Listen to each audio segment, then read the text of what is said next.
Dream comes ട്രൂവിൻ്റെ ഈ ഒരു വീഡിയോയിൽ നമ്മൾ രണ്ട് ഡിഫറെൻ്റ് ആയിട്ടുള്ള കുർത്തീസ് കാണുന്നുണ്ട്. ഒന്ന് ഞാൻ ഇട്ടിട്ടുള്ളതാണ് പ്രിൻ്റ് കോട്ടൺ ഫാബ്രിക്കിൽ വരുന്നത്, മറ്റൊന്ന് റോ കോട്ടൺ ഫാബ്രിക്കിൽ എംബ്രോയ്ഡറി വരുന്നതാണ്. അപ്പോൾ ഫസ്റ്റ് നമുക്ക് ഇതിൻ്റെ പാറ്റേൺ നോക്കാം.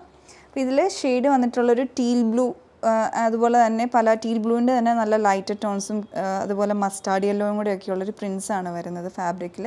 വിത്ത് കാന്ത വർക്ക് ഡീറ്റെയിലിംഗ് ഉള്ളതാണ്. റണ്ണിങ് കാന്ത വർക്ക് പോലെ റണ്ണിങ് ആയിട്ട് ത്രെഡ് വർക്കും കൂടെ വരുന്ന മെറ്റീരിയലാണ് ഇതിൽ മെയിനായിട്ട് ഉപയോഗിച്ചിരിക്കുന്നത്. പിന്നെ യോക്കിലേക്ക് പ്ലെയിൻ ആയിട്ടുള്ള ഫാബ്രിക് വെച്ചിട്ടുണ്ട്. അതിൻ്റെ കൂടെ തന്നെ പ്രിൻറ്റഡ് ആയിട്ടുള്ള സ്ട്രൈപ്ഡ് ആയിട്ടുള്ള മെറ്റീരിയലും കൊണ്ടുള്ള പാറ്റേൺ വർക്ക് വരുന്നുണ്ട്. അതിൻ്റെ കൂടെ ക്രോസ് സ്റ്റിച്ച് എംബ്രോയ്ഡറി ഹാൻഡ് വർക്കായിട്ടും കൊടുത്തിട്ടുണ്ട്. സ്ലീവിൻ്റെ എൻഡിലോട്ടും അതേപോലെ തന്നെ ആ ഒരു സെയിം മെറ്റീരിയൽ വെച്ചിട്ട് ഒരു പ്ലെയിൻ ഫാബ്രിക്കും റണ്ണിങ് കാന്തായും വരുന്നുണ്ട്.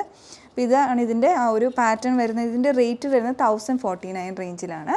ഇതാണ് ഒരു ഡിസൈൻ.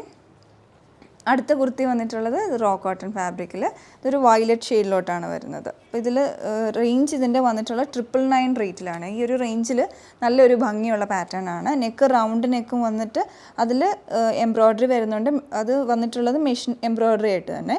ഇവിടെ സ്ലിറ്റ് വരുന്നുണ്ട്, ലൂപ്പും ബട്ടണും കൊടുത്തിട്ടുണ്ട്. പിന്നെ യോക്കിലേക്ക് ഇതുപോലെ ഒരു സ്പ്രെഡ് ചെയ്ത് കിടക്കുന്ന ഒരു ബഞ്ച് ഓഫ് ഫ്ലവർ പാറ്റേണിൽ മൾട്ടി കളേഴ്സ് ഉപയോഗിച്ചിട്ടുള്ള ഒരു എംബ്രോയ്ഡറി ചെയ്തെടുത്തിട്ടുണ്ട്. സ്ലീവിൻ്റെ എൻഡിലോട്ടും ആ ഒരു സ്റ്റിച്ച് നെക്കിലുള്ള ആ സെയിം പാറ്റേണുള്ള സ്റ്റിച്ചസും കൊടുത്തിട്ടുണ്ട്. നല്ല പാറ്റേൺ ആണ് ഈ ഒരു റേഞ്ചിൽ. ഇതിൻ്റെ സൈസസ് നമുക്ക് മീഡിയം ടു XXL വരെയാണ് അവൈലബിൾ ആയിട്ടുള്ളത്. അപ്പം രണ്ട് പാറ്റേൺ ഉണ്ട്. നിങ്ങൾക്ക് ഇഷ്ടപ്പെട്ട് നോക്കി പർച്ചേസ് ചെയ്യാവുന്നതാണ്. Thanks for watching.